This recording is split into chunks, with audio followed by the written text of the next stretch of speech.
इस वक्त की बड़ी खबर आपको बता दें, एनएसए अजीत डोभाल ने कनाडाई राष्ट्रीय सुरक्षा और खुफिया सलाहकार नथाली ड्रोइन से मुलाकात की है। तो इंडिया और कनाडा के जो ताल्लुकात हैं उसमें बड़ी गर्मजोशी आ रही है और ये बड़ी इंटरेस्टिंग चीज़ है देखने के लिए।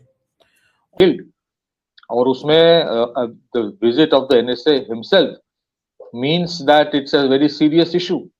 सिमिलरली अगर NSA is going to Canada, Pak media का कहना है कि अजीत डोभाल की कनाडा यात्रा इस बात का संकेत है कि बेंगडोर में गंभीर बातचीत हो चुकी है। दोनों देशों के बीच security, intelligence sharing, cyber security और लॉ एनफोर्समेंट पर सहमति बन रही है।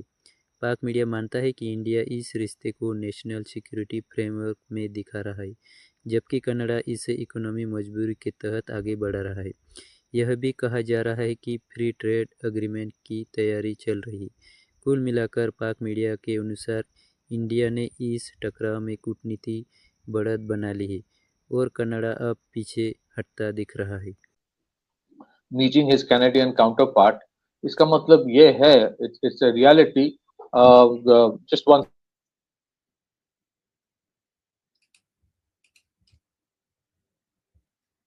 तो इसमें इसमें ये भी इम्पोर्टेंट एस्पेक्ट है कि चैलेंजेस बहुत सारे। फॉर एग्जांपल अगर आप देखें how the Indian approach is to deal with this issue. For example अगर आप रिसेंटली जो ट्रेड डील हुआ है, दो इम्पोर्टेंट खबर आ रहा है, जैसे कि यूएस ने जो इंडिया का मैप है, for the after a long time India का जो मैप ये दिखा रहा है is very different from what they used to do, और इसमें there is a considerable amount of meltdown in Pakistan.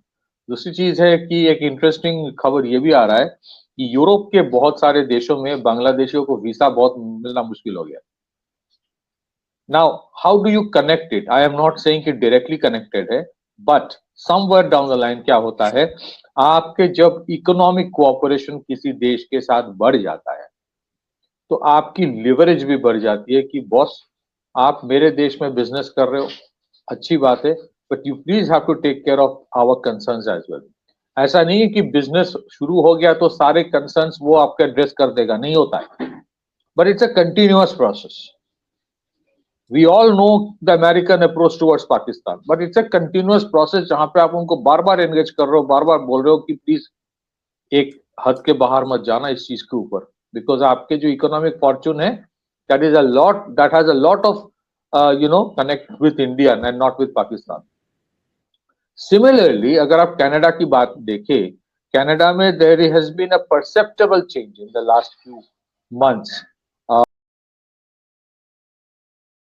तो इंडिया और कनाडा के जो ताल्लुकात हैं उसमें बड़ी गर्मजोशी आ रही है और ये बड़ी इंटरेस्टिंग चीज़ है देखने के लिए।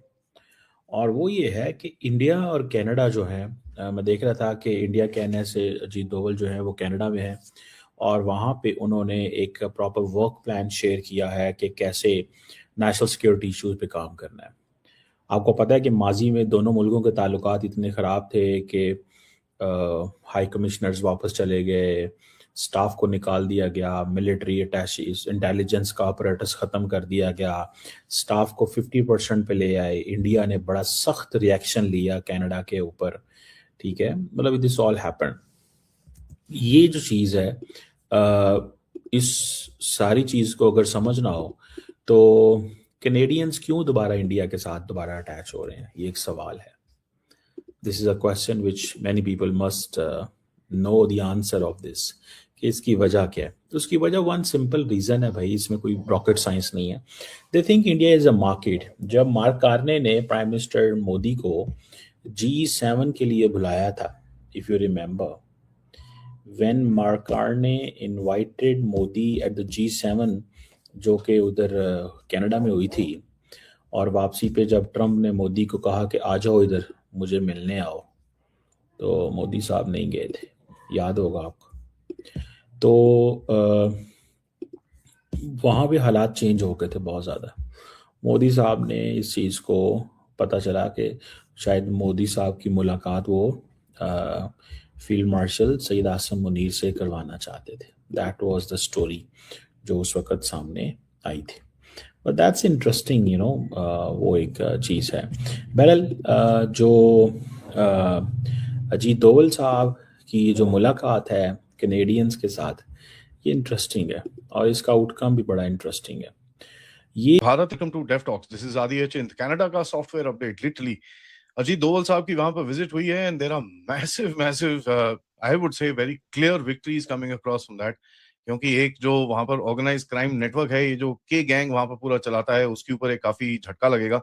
Lot of other things are there and licence officers तक की बात चल रही है कि भैया एक दूसरे की सेफ्टी के लिए, एक दूसरे की सिक्योरिटी के लिए हम वहां पर लाइसेंस ऑफिसर्स डालेंगे ताकि हमारी अपनी जमीन से ऐसा कुछ ना आए। Now how serious is are the Canadians on this, ये तो टाइम ही बताएगा, बट एक चीज तो हमको पता है, डोवल साहब के फोकस में the K gang has been there for a while now and इनके ऊपर काफी टाइम से कुछ ना कुछ चल रहा है।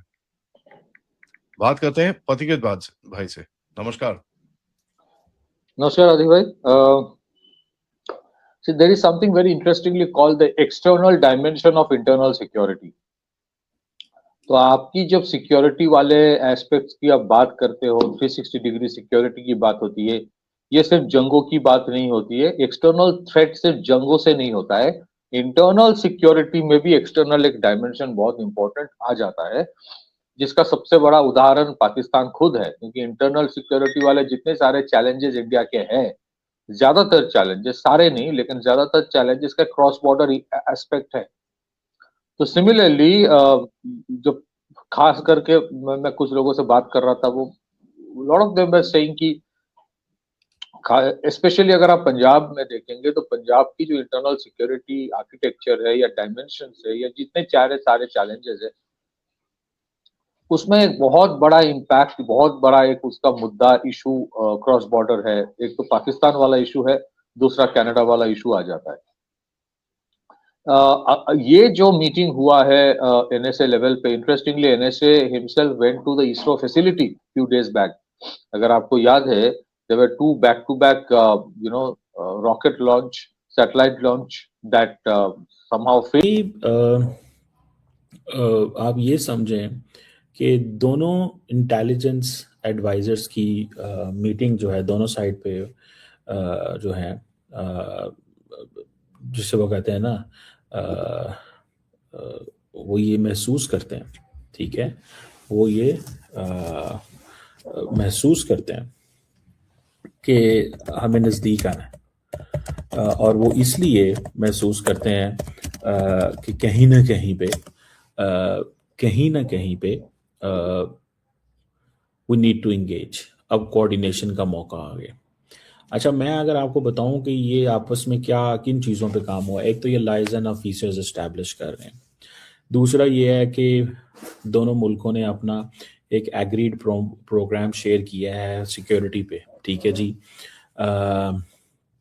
दूसरा उन्होंने कहा है, कनाडा ने ये अश्योर कराया इंडिया को कि जो वायलेंट एक्सट्रीमिज्म है उसके पीछे कनाडा की गवर्नमेंट नहीं है। इंडिया क्या करता है? इंडिया कहता है कि जी ये जो सिख बैठे हुए हैं ना आपके पास, आप इनको डंडा लेके इनके पीछे चढ़ जाओ। वो क्या कहते हैं? वो कहते हैं नहीं, ये तो फ्रीडम ऑफ स्पीच है, हम इनको आपके खिलाफ प्रोटेस्ट करने पे नहीं रोक सकते, वी कांट स्टॉप दैम। तो ये जो वायलेंट एक्सट्रीमिज्म है, ठीक है, ये इसको इस अंदाज से देखा जा रहा है, ठीक है। और दूसरा ये है कि अब होता क्या है कि बहुत सारे जो इंडियंस हैं, अगर उनके ऊपर चार्जेस हैं, केसेस हैं, वो कनाडा में अगर पहुंच गए हैं समहाउ, ये कहते हैं, इंडियंस कहते हैं कि ये तो हमारे भागे हुए हैं, इनको वापस भेजो, ठीक है ना जी। तो इस तरह की चीज़ जो है, ये चीज़ जो है वो नज़र आती है। तो एक तो ये चीज़ हो गई, और दूसरी ये भी है कि जो एक फॉर्मल साइबर सिक्योरिटी कोलैबोरेशन चाहते हैं, साइबर सिक्योरिटी इंफॉर्मेशन शेयरिंग एक दूसरे के साथ चाहते हैं, जो फ्रॉड इन्फोर्समेंट के ऊपर ये चाहते हैं, इमिग्रेशन के ऊपर दोनों मुल्क जो है ना वो काम करना चाहते हैं। तो this gives us A understanding कि वो सारी की सारी जो कुछ था वो अब चेंज हो गया। तो ये जो security and law enforcement liaison officer establish किए जा रहे हैं, ये किस लिए किए जा रहे हैं? इसका मतलब ये है ताकि प्राइमरीली ये जो पार्टनरशिप है इसको सिक्योरिटी फ्रेमवर्क में देखा जाए। सो एक तो ये चीज़ इसको आपने ज़हन में रखना है कि इसको इस एंगल में जो है वो देखा जाए। मैं ज़ाती तौर पे ये समझता हूँ कि अगर ये चीज़ इसी तरह चलती है जिस तरह ये चल रही है, तो इंडिया इस रिलेशनशिप को सिक्योरिटी फ्रेमवर्क में लेके आना चाहता है, कनाडा इस रिलेशनशिप को इकोनॉमिक फ्रेमवर्क में लेके आना चाहता है। क्यों? क्योंकि कनाडा ये समझता है हमारी मार्केट कम हो गई है, हमारी मार्केट कम हो गई है, हमें तो इस चीज़ में जाना है, जो हमारी मार्केट कम है हमें तो उस चीज़ में जाना है ना भाई, ठीक है। तो ये चीज़ जो है वो आपको पता चलती है कि हाँ जी, अब ये फ्रेमवर्क जो है ना वो हमारे सामने आया है। तो मैं इसको बड़ा वो केयरफुली देखता हूँ और समझने की कोशिश करता हूँ कि यार ये बेसिकली कर क्या रहे हैं, what are they doing in fact, ये इनका जो माइंडसेट है वो है क्या। तो मोदी साहब जो है, आपने जस्ट इमेजिन करें जो मार्क कार्ने ने स्पीच की थी, स्पीच ऑफ मार्क कार्ने जो थी दैट वाज वेरी इंटरेस्टिंग। आपको पता है ना उस स्पीच का, वो बहुत इंटरेस्टिंग स्पीच थी। उसकी वजह क्या है? उसकी वजह ये थी उस स्पीच के इंटरेस्टिंग होने की कि यार वो चाहते थे कि हम अमेरिकन्स को बताएं कि हम आपके बगैर भी रह सकते हैं।